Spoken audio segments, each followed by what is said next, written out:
it's really great to be with you. I'm not sure if I have to say here or there, because it's not clear to me if you are there or here, and also if I am here or there. I don't know. I don't know, but anyway, I know that we are together. I am with you in spite of the ocean, which tries to divide us, but it cannot. It will not be successful, because I think there is a very deep link between you all and myself, our common passionate interest for the child, or for, I can also say, for the human being in the first season of his or her life. So thank you to Namta, to David, and to all of you for being here. You are gathered here in Dallas to search into the mystery of the child, to go deeper into that riches which is born in every child who is born. For me, it is really a privilege to be able to share with you some reflections about my experience of religious education, known as the Catechesis of the Good Shepherd, which started here in Rome in 1954. What we realized so far has been done with the help of many, many people, both adults and many, many children. I am here the echo of many voices. And first of all, among these voices, I wanted to mention Gianna Gobbi, who has been my co-worker since the beginning. We have always collaborated for nearly half a century now, and without her, I wouldn't be here, because there wouldn't be any catechesis of the Good Shepherd.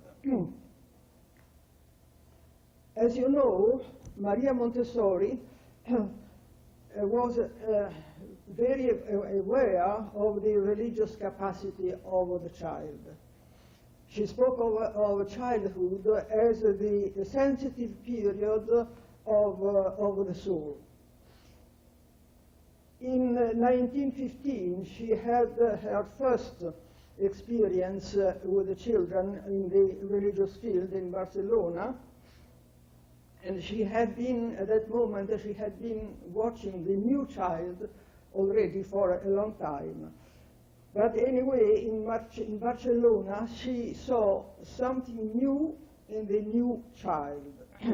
That is to say, something new in the child in front of God, in the child who is having a religious experience. She told about that in the book, which is published also in English with the title The Child in the Church, and which was published in Naples, in Italy, in 1921, I bambini viventi nella Chiesa, the children living in the church. What she saw, what was new for her in this experience, were two aspects that she stresses in her book, and these are these new aspects: a joyful feeling of joy and a new dignity. Let me quote these words also in Italian: un senso gratissimo di gioia e una nuova dignità. We brought forth her intuition according to the Judeo-Christian tradition in the Roman Catholic Church, in strict collaboration with the sister churches, other Christian sister churches, particularly with the Episcopal Church, to whom we are deeply indebted and very grateful. What did we see in all these years? Exactly what Maria Montessori had seen. I will give you a short commentary of these two elements she mentioned, the joy and the dignity, adding something from my own experience. First of all, the joy. Which kind, let us ask, which kind of joy? It is a particular kind, a particular quality of joy that we saw, a joy which makes the child peaceful and serene, quiet and calm, as somebody who found his or her vital environment, as somebody who found what corresponds, what is congenial to his innermost needs. And the child feels so comfortable, so at ease in this religious experience. Really many times watching the children, I think about the fishes and the water. They really lie there, really seeing fishes in the water. They are so comfortable that they don't want to interrupt their experience. They want to go on and on, as if a very deep chord had been struck in themselves, and they want to go on and on listening to the very long vibrations of this chord. In these occasions, the very young ones are usually wordless, but they speak very loud in the same way through the attitude of their whole body, and above all, through the radiance of their eyes. They speak so loudly through these two means that we ask ourselves what is happening. In our turn, when we watch something like that, we become wordless ourselves. We are caught in amazement and awe, and we are really compelled to ask what is happening in this child, which kind of experience is the child having. The older ones, sometimes they let us also know a little more through words.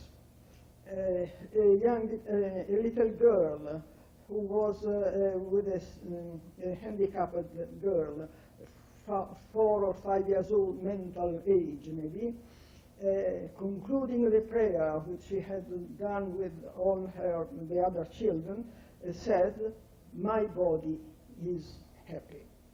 Because the experience of joy for these children in this occasion, it really thoroughly involved the child in all his or her full being. In a letter I received from the States, a mother tells me about her little body Mark, 3 years old, to whom she had spoke about the Good Shepherd, and she said to the boy, "You know, the Good Shepherd calls you by your name."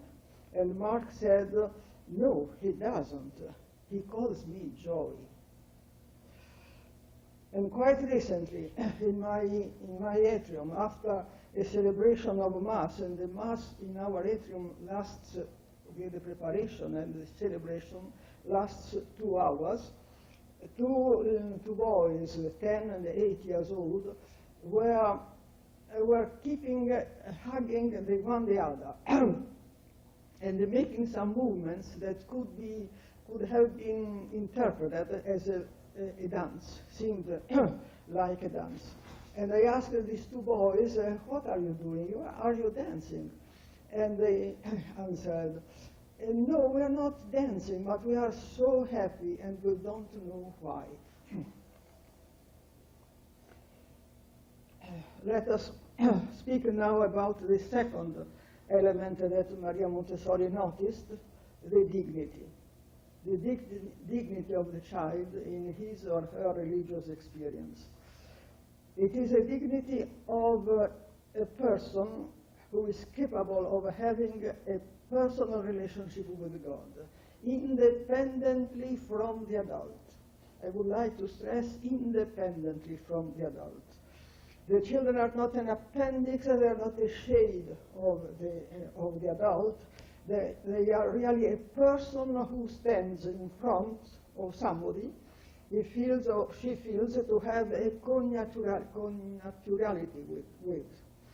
A person they can establish a relation with by himself and herself.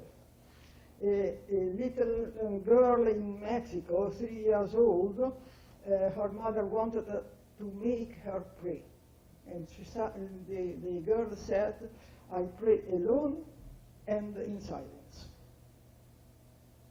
They are so independent as to be capable of judging the behavior of their parents. For instance, Francesco, here in Rome, who knew quite clearly that his mother didn't believe in God, and he asked to provoke her.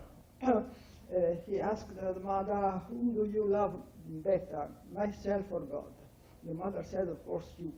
And the child said, I think this is your great error. Also, the former children of my atrium, when we speak about what they experienced in the atrium, they always speak about an experience of freedom. The joy stirs in us amazement and wonder. The dignity to see children so independent in front of God stirs in us, above all, a deep respect, and also a little bit a kind of fear, I think. Who is the child? Who am I in front of this child? What am I doing here? What have I to do in front of such a child? I would add a third element, a deep essentiality. What does it mean?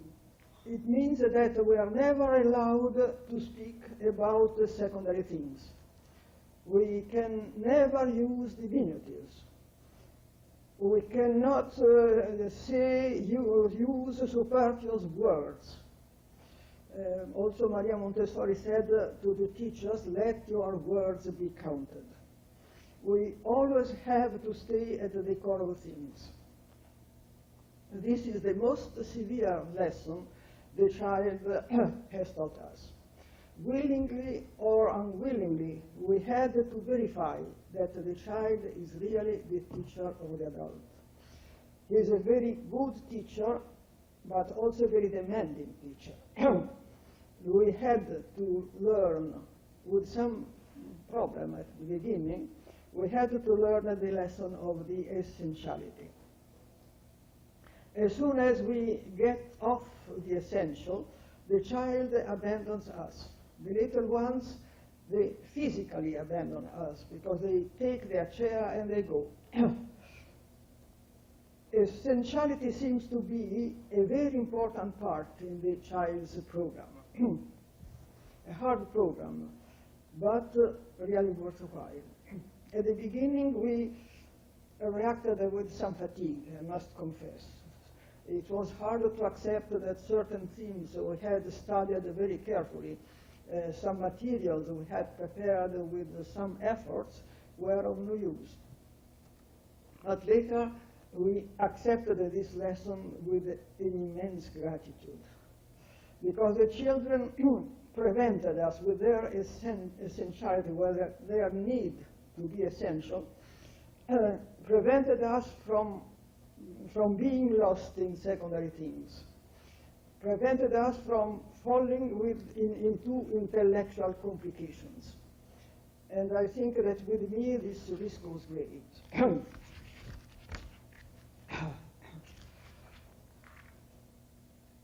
Essentiality is a very important element. The German painter Franz Marc says that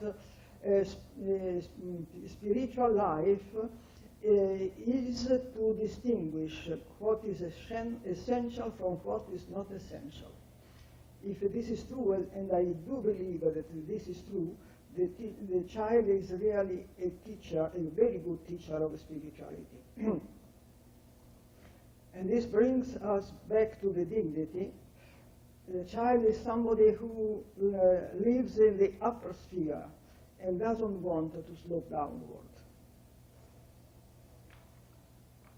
David asked me in a letter, what is the deep spiritual hunger of the child? And in parentheses he added, or humanity. It's not an easy question. I think David is a demanding teacher as the children are. Anyway, I will try to answer. I think that we can understand the kind of hunger somebody has watching the kind of a food which is capable of satisfying this hunger. How does a mother do? And in order to know which is the right food for her child. If the child grows and looks fine, all right, everything is fine. And so we did. We presented different themes of the Christian message. We watched the results, and when the reaction was the joy, we said, that's it. This is the food that the child asks us. The answer of joy is a very important element. Maria Montessori says, to put on weight is the sign of the physical well-being, as the joy is the sign of the interior growth. She said that in Autoeducazione, in the Italian title.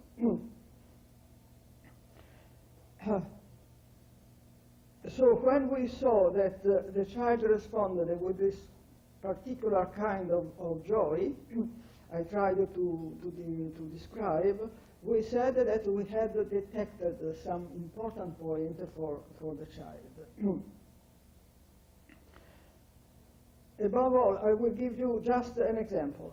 Above all, the theme to which the children responded all over, in different countries at least, not all over the world, to say too much, but in different countries, in different cultures, in different environments, the theme to which all the children responded in the same way and with a deep particular joy is one parable of the New Testament, the parable of the Good Shepherd.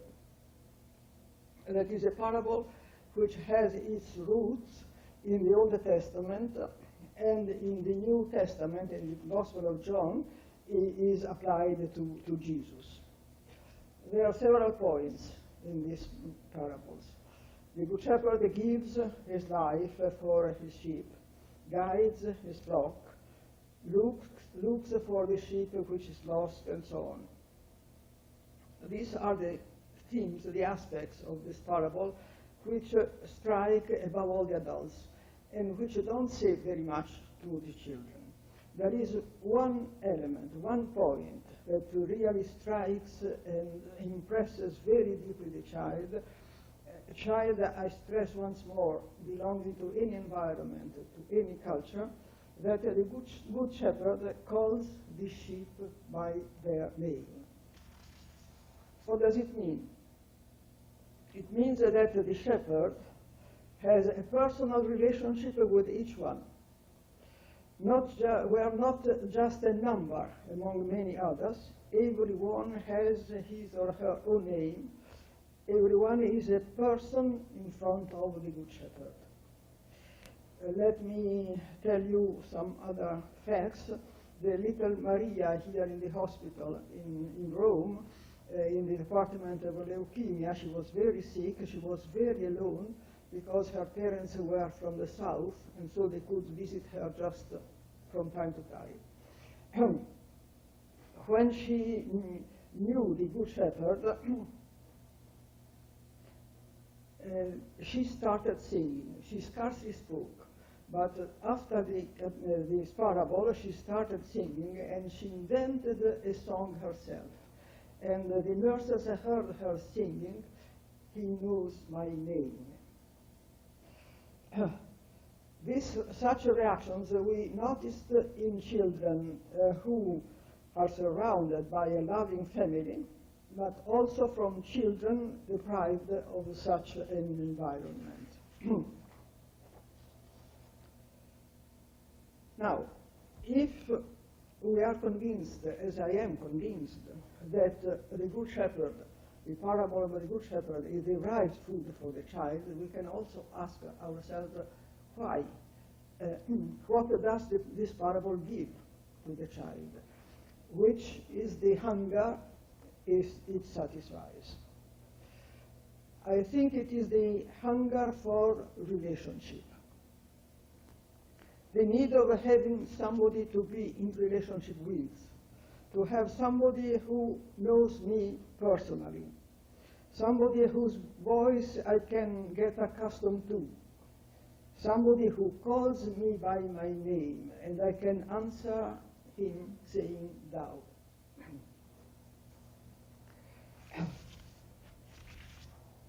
The feeling of relationship stirred by this parable goes so deep as to be linked with the mother and with the mother's womb. I don't know if Anna Guida is there. If she's there, ask her, because I have the most precious pearl, I think, in my collection of drawings of the children. I have a drawing that Anna sent to me, done by her little nephew, 2 years and 2 months old. Relationship is a basic human need.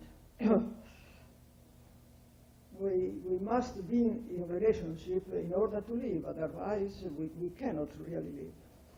There are many kinds of relationship, and each one has its own characteristic. Which is the particular characteristic of the religious relationship? I think that what the religious relationship offers to the human partner is a relationship of unfailing love. With eternal love, I love you, say the prophets Isaiah, the prophets Jeremiah. Remain in my love is written in the Gospel of John and the parable of a true vine, John chapter 15. To be in relationship with God means to remain in his love. We are in his love. We have to remain in his love. God is the rock of Israel. He will not deceive us.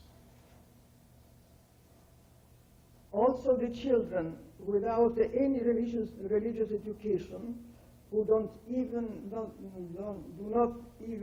know the word God, feel the presence of God as a dynamic and a personal presence.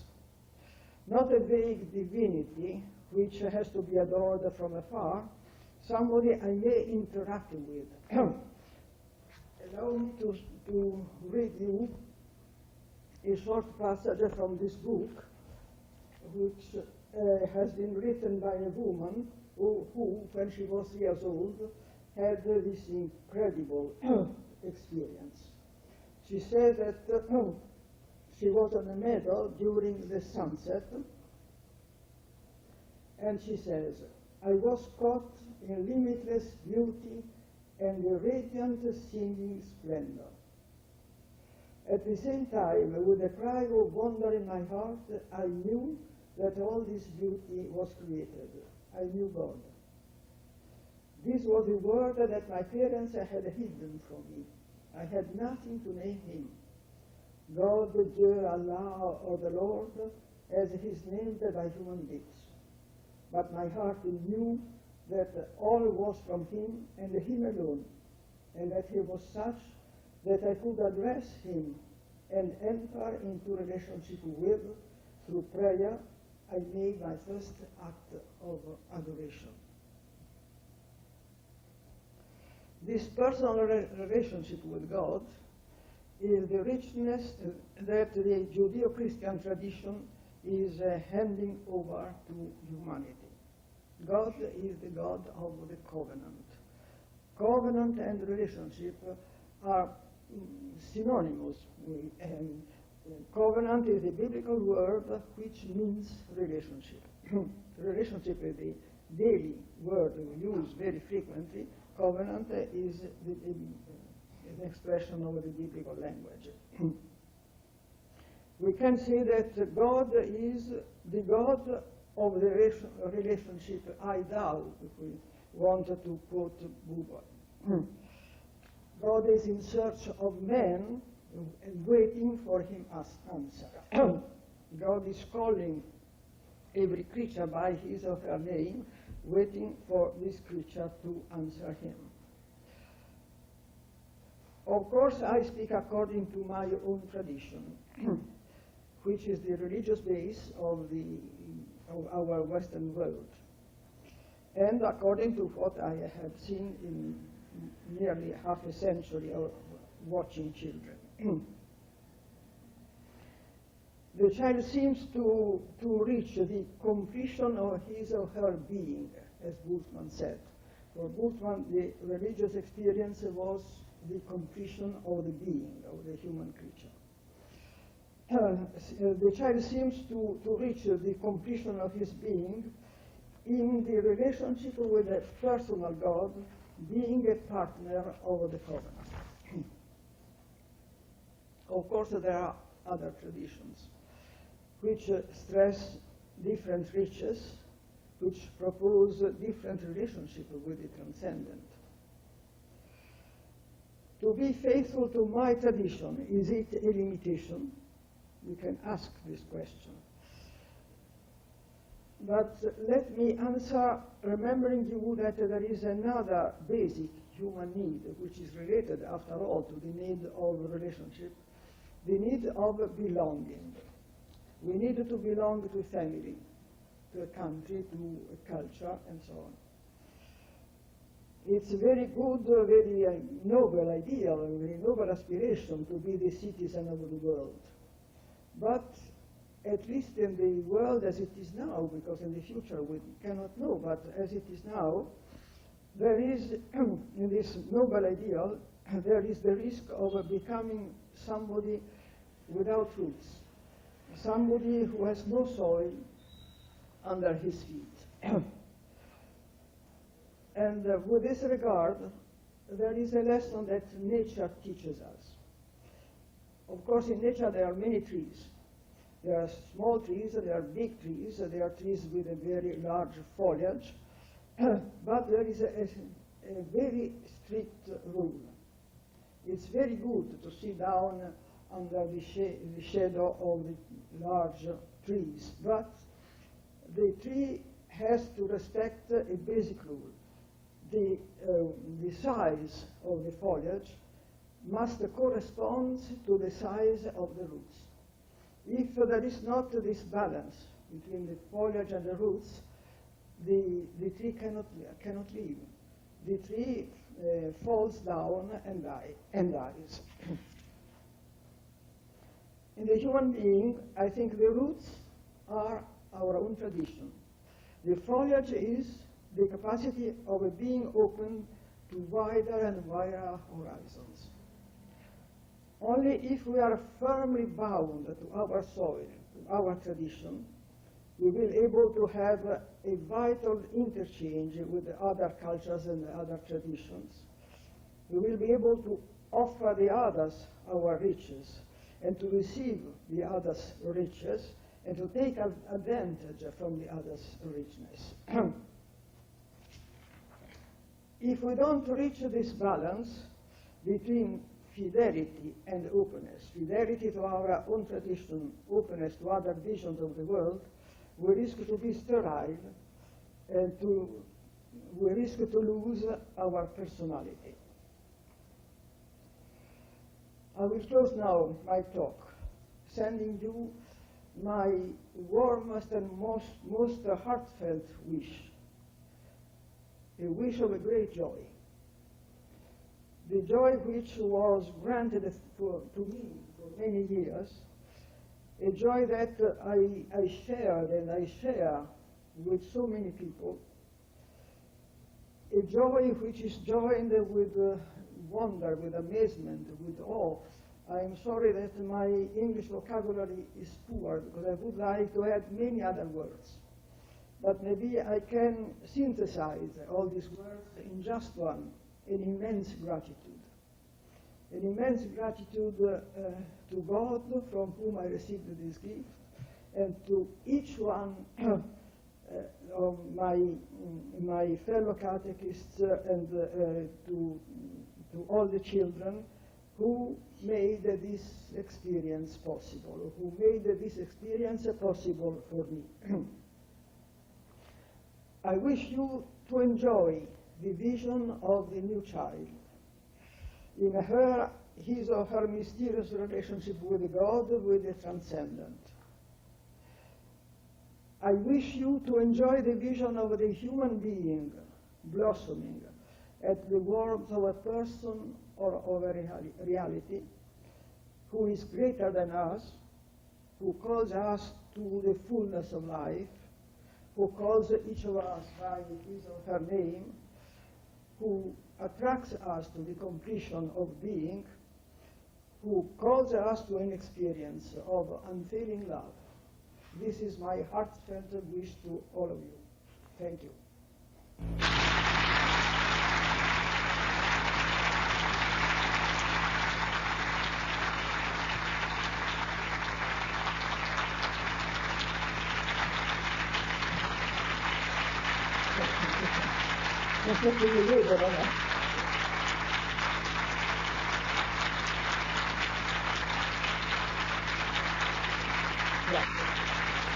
Mi vedono adesso loro? Sì? Sullo schermo live. Dear Montessorians and friends and catechists, I have also to thank David for this opportunity of being able to speak to you from so far away. After what Sofia said, many of my sheets will be not necessary. But certainly I would like to underline how the spiritual development is at the very core of the Montessori education and vision of life.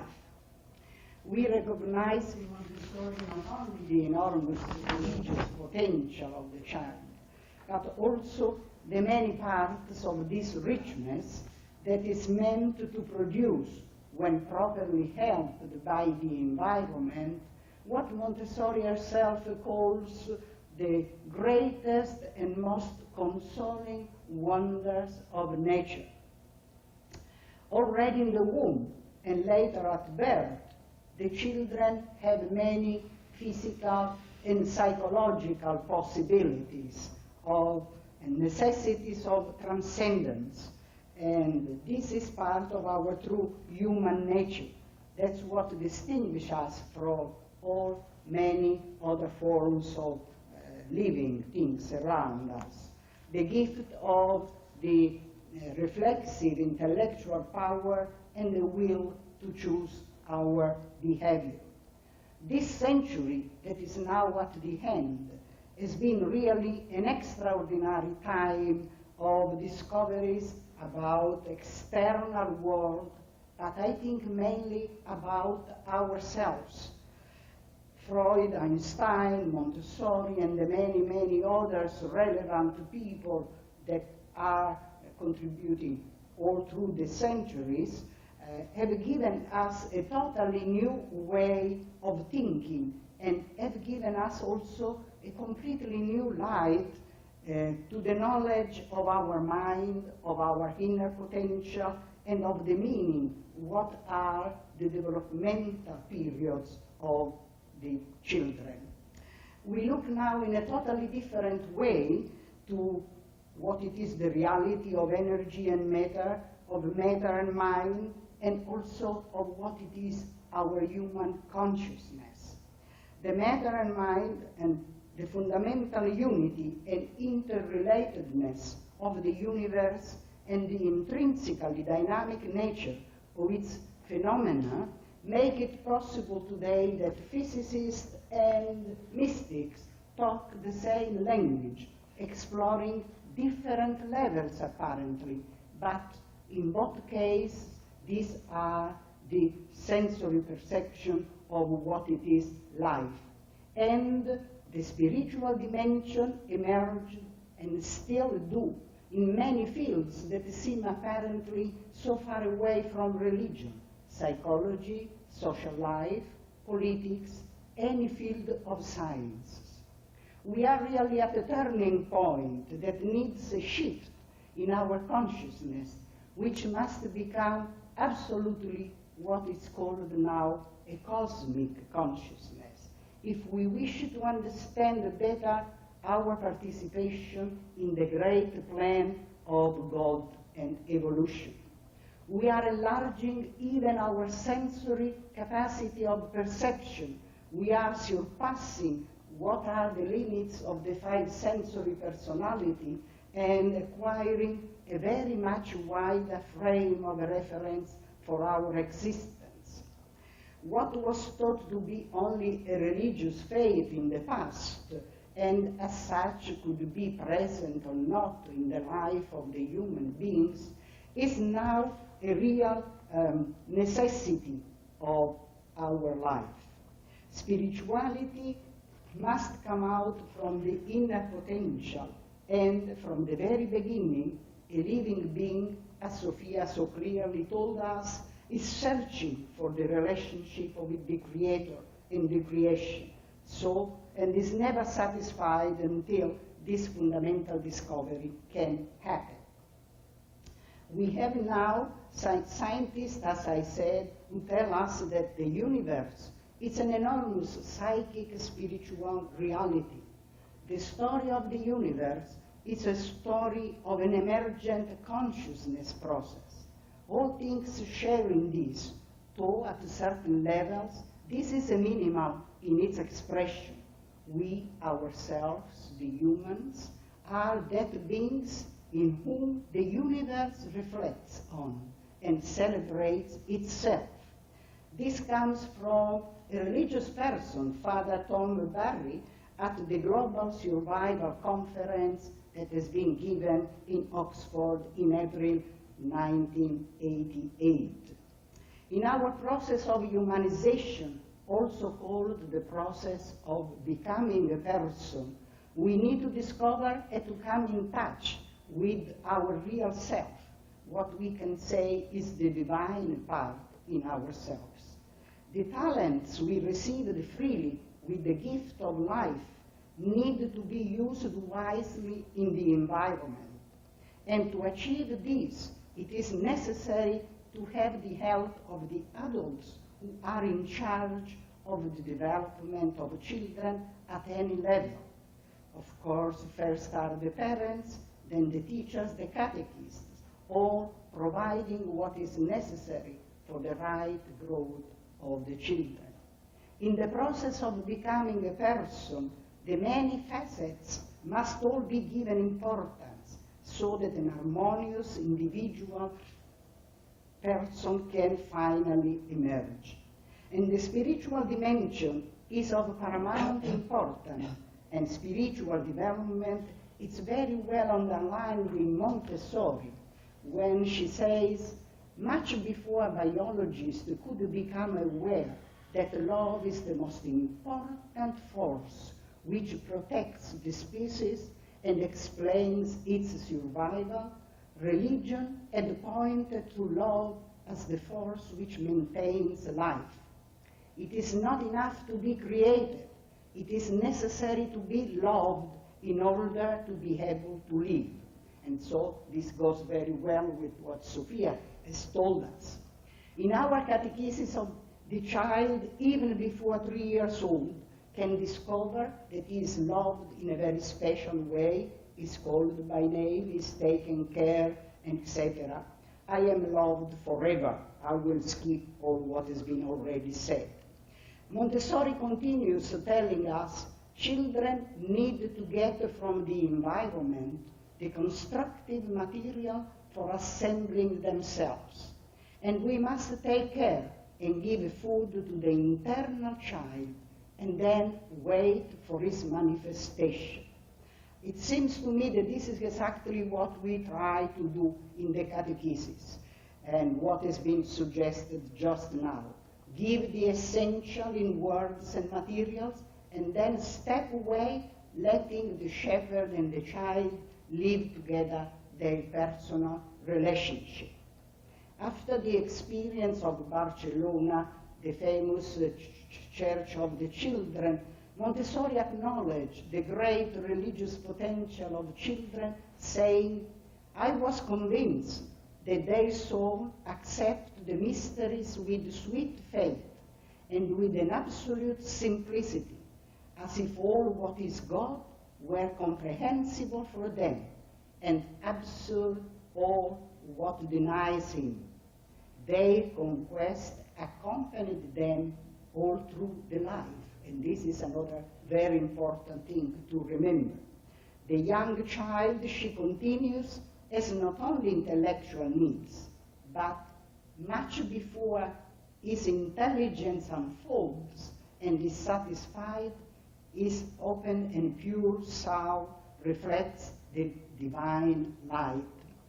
So spiritual development of the child is such an important part of his becoming a person.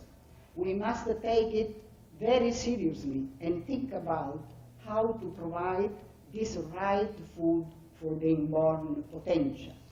We must meditate the great mystery of being a body which becomes a living being. Today we know very well that already in the womb the psychic life is as active as the physical one. And this explains many things that I now don't point, but there will be a little publication. Our personal development is always linked to our relationships, which in different ways remain always necessary. From one single cell that we start with to the complexity of the human being comes the extraordinary creature in whom is reflected the image and likeness of God. Because of such a miracle, there is a great responsibility for parents and other people around the children. During our process of becoming a person, as we said, the many aspects of the human being must be responded to. And in the field of spirituality, this means to live a spiritual life and to help children discover the origin and the presence of God in order to become able to relate to him for coming to a complete personal self-realization. When this is achieved, we can have an harmonious person and we can take the right direction and the right light for our human journey. So education must take into account the human necessity of transcendence, love and collaboration at any level in order to produce that integrated human being that we are always waiting for. The human development is not something we can decide. It's only something we can serve. We must do our personal effort in understanding it so that our service can improve. It should be the main aim of any education to put the human being in the condition of reaching the best consciousness of his place in the life, to enjoy the relationship with the giver of life, and to self-realize while performing his unique task in the cosmic plan.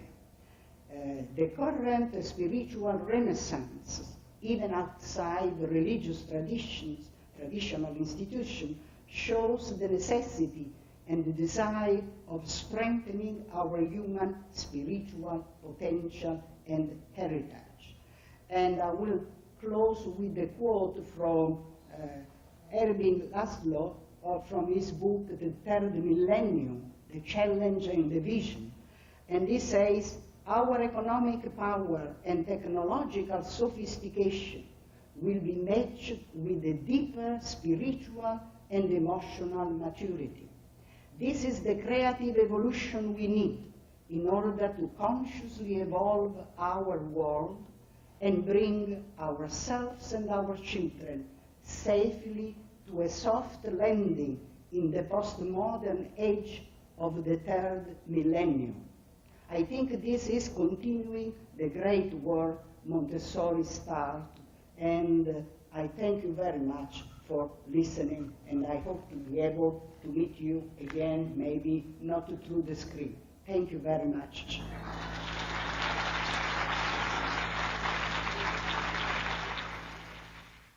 You have mentioned, Sofia, and Silvana also, relationship, covenant, and a belonging to. And you have pointed out to these like essential conditions for a human being to exist. And then you have said that encountering God, falling in love with God, fulfills these human hungers and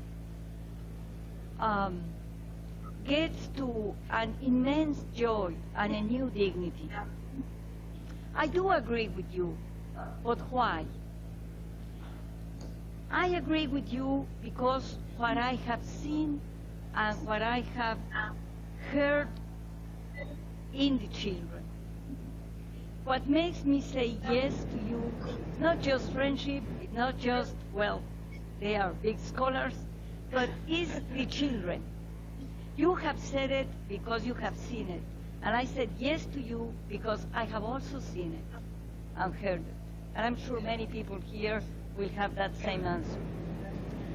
I have seen the faces and the hands and the eyes of the children with the Good Shepherd for many sessions, many hours maybe. A child really watching the statue of the Good Shepherd and watching the sheep and touching them and talking to them in a way that, as Sofia said, you can just watch in wonder and gratitude. And then, all of a sudden, the heart bursts in deep joy, saying, I am a sheep. And he calls me by name. Maybe they start saying, he calls, and they name the other children. Then you wait. But then one day they say, he calls me Edward, Jennifer, Mary, Joe. And I remember the story of a child running around the room, telling everyone there in Rome, do you know, we are the sheep, you are a sheep. Well, that's what makes us believe these things. And then I remember also the prayer corner, children at the prayer corner. A little Daniela, 3 years old, just looking at the Good Shepherd and saying, he's beautiful. I love him, I love him. And then throwing a kiss to the Good Shepherd. What a prayer. I wonder how many of us have done it. And then when they go to the cenacle and they see that bread and wine and they see Jesus with the apostles, and then later on they understand we are there. We were there. And he is doing it again for us. And they say, he loves us so much. Why did he do that? Because he loves us so much. And then at Advent, how they say with really proud voices and very voices full of a new dignity, they said, he is the Prince of Peace, the mighty God, but he is the Emmanuel, God with us. And how many times they kind of play in that joyful play of the children with God and kiss the nativity image of the infant Jesus. But then, after a few years in which they already are living that covenant, it comes the moment, the time of the first communion, and then a big revelation. The revelation that they have already lived that covenant. When you ask them, why did you write your name? Because I want to make my first communion. And why? And I just heard that last week. a girl saying, because he offers himself to me. And I said, oh, he offers himself to you. And what are you going to do? And he says, I'm going to enjoy it. And then another child saying, I want to make my first communion because I have a great illusion. Illusion in Spanish is a very nice word. I have that illusion, like I have that big dream. And because he loves me very much, and I love him very much, and I want to be closer to him. And I have to have him in me.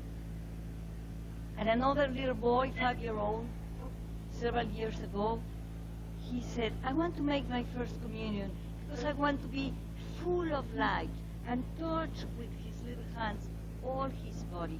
And I tell you, the day of the first communion, he was full of light. He was radiant. He was light. He was the sign. He was the symbol. We didn't need any more symbols there. But that child, 5-year-old, full of light. And then when you ask them, okay, you are going to make your first communion, and who do you think is happier? Jesus or you? Most of them say, Jesus, immediately. But then one girl said, yes, Jesus, but also me. I think we both are very happy on the same level. And then at 9 years old, Cecilia, working with the merchant and the precious pearl. Cecilia is a girl who you can spend hours listening to her talking about God. She was in the atrium since she was 4. She doesn't like to make very elaborate personal works and all that. She wants to talk about God because she's just like a spring of water. And the other day she said,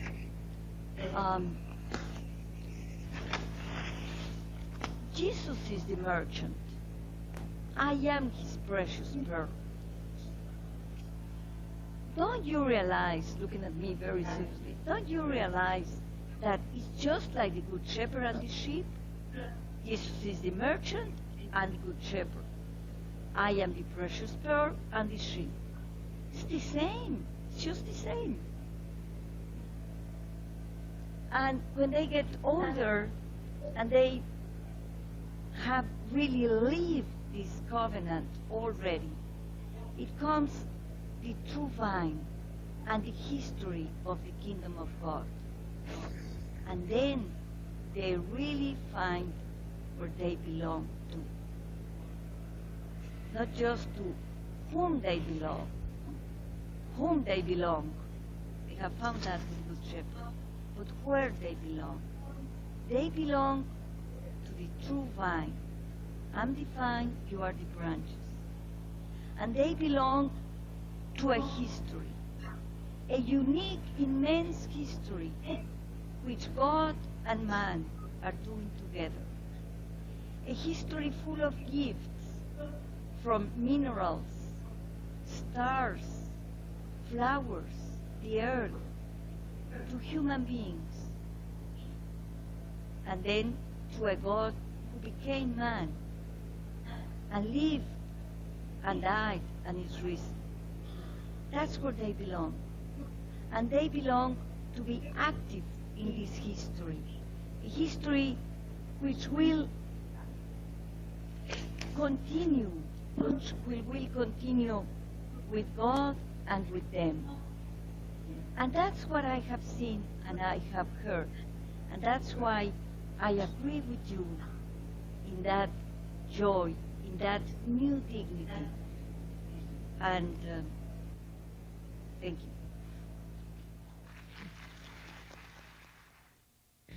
Well, because of time, I'm going to move to the tribute that David asked that we give to you, Sofia. And I'd like, I hope it's all right.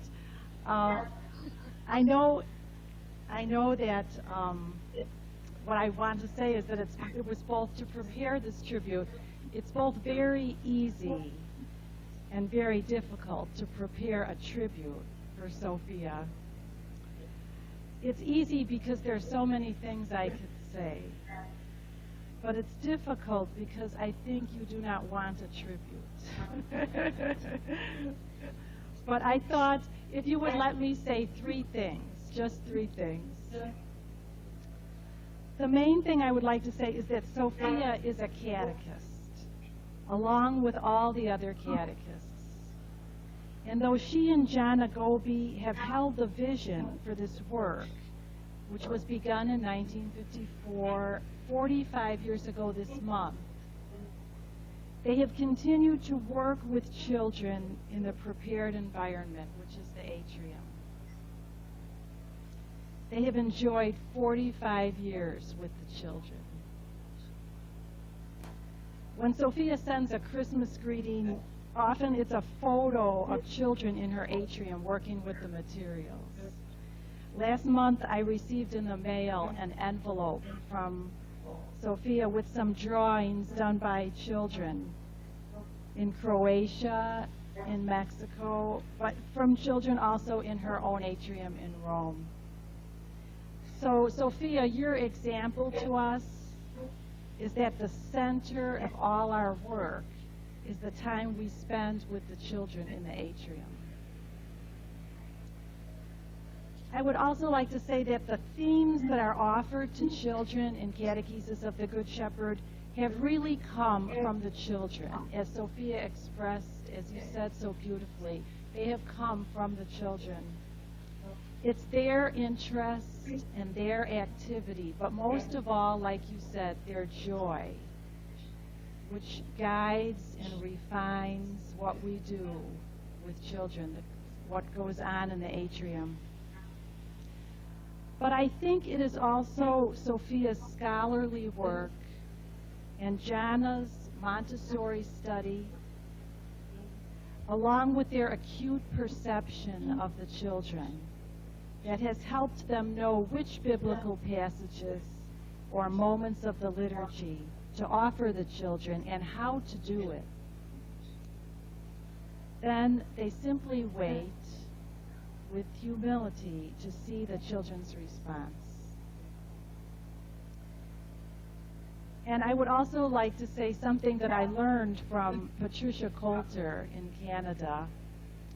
She told me that Sofia's doctorate was in Hebrew and Semitic languages with a specialization in philology and Semitic culture and history. But over the years, I slowly became aware that in addition to Italian and Hebrew, Sofia knows New Testament Greek, English, as you saw, Spanish, and French. Enough. And I think the list is longer, but Sofia went like this, so that means enough. At an ecumenical retreat in Assisi in 1997, Sofia gave the opening address in Italian, then in English, and then in Spanish. She nudges us in many ways to learn the languages of the countries where the Catechesis of the Good Shepherd is spreading. From Sofia, I am discovering that language learning is mission, and that language learning is not only a way toward peace, but also another instrument in the search for truth. And I just have one very short story to tell about the first time I met Sofia. It was at a 2-week course in Washington, D.C. in 1983. Maria was there and Barbara Kahn was there. The course was held at the Oblate House across the street from Catholic University. Do you remember this, Sofia? Of course. I didn't know Sofia very well, but I was deeply moved during those days by the way she was leading us in pondering the words of Scripture. The discussions were so rich, And Sofia had open in front of her the Hebrew scriptures and a Bible in Italian and a Bible in English. One day we stopped our discussion for lunch, and everyone left the room. And after a while, Sofia got up to leave.